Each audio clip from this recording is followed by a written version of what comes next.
मुजफ्फरपुर में code motion physiotherapy बहुत चर्चित हो रहा है।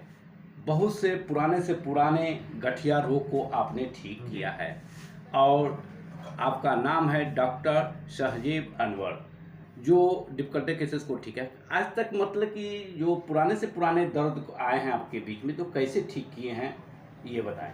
देखिए, दर्द दो तरह का होता है। एक तो होता है एक्यूट पेन होता है, एक क्रॉनिक पेन होता है। एक होता है कि बहुत लंबे टाइम से दर्द हो रखा है, एक होता है शॉर्ट पीरियड का दर्द होता है। जो शॉर्ट पीरियड का दर्द होता है वो तो आपको एक वीक में ठीक हो जाता है। अगर लंबे पीरियड का दर्द है, बहुत लंबा दर्द है, पहले हम ट्राई करते हैं कि फर्स्ट वीक में दर्द को कम करें।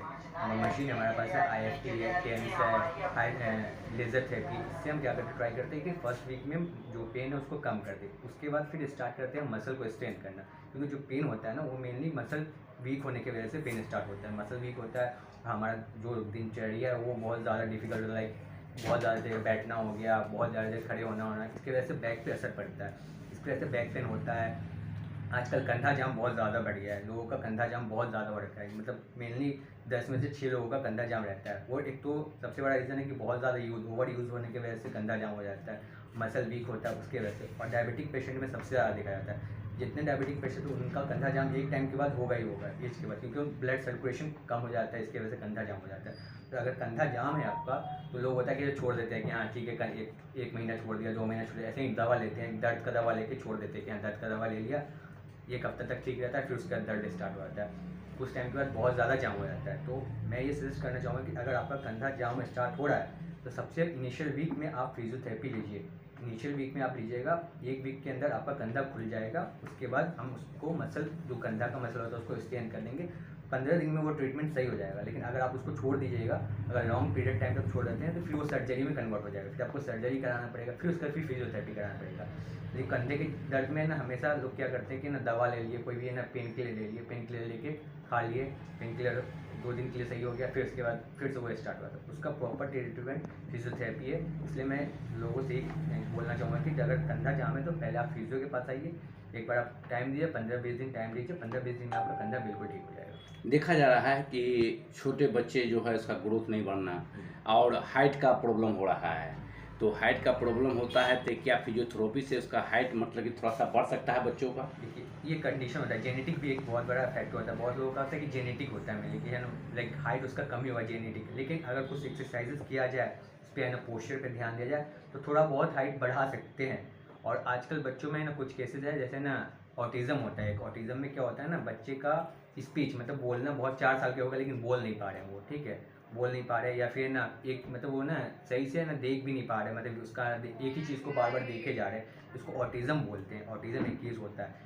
तो उसका भी फिजियोथेरेपी में आया है कि फिजियोथेरेपी में आइए, एक्सरसाइज होते हैं, बच्चों को एक्सरसाइज से है ना उसको सही किया जाता है। कि उसका कोई इलाज नहीं है, सिर्फ दवा से वो ठीक नहीं हो सकता, उसका कोई दवा नहीं, कुछ नहीं।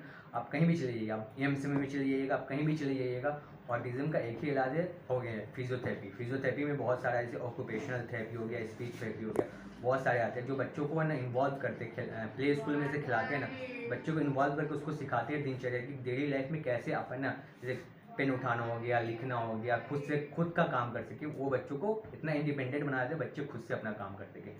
अभी जो शिकायत आ रही है लोगों को, ज़्यादातर पेशेंट को, जी।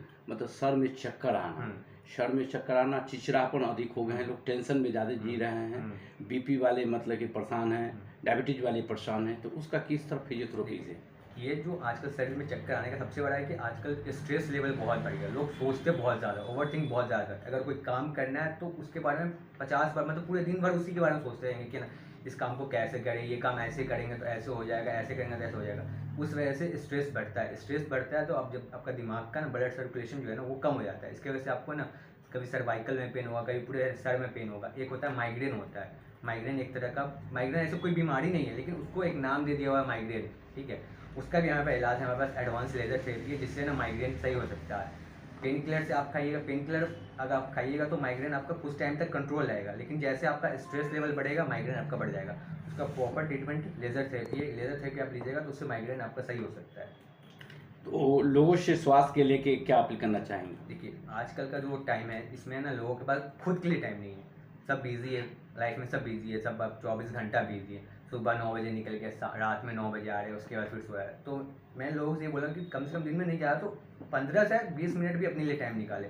15-20 मिनट का जो नॉर्मल एक्सरसाइज होता है, योगा होता है, अपने दिन में डाले क्या एक नॉर्मल एक्सरसाइज। और डाइट सबसे इंपॉर्टेंट है, डाइट अपना डाइट सही रखें। सुबह का ब्रेकफास्ट बिल्कुल लें, ब्रेकफास्ट स्किप करने से सबसे ज़्यादा बीमारी जो होता है वो ब्रेकफास्ट स्किप करने से होता है। आप अपना ब्रेकफास्ट स्किप कीजिएगा, आपको 10 तरह का बीमारी हो जाएगा। तो सुबह का सबसे पहला खाना होता है वो ले।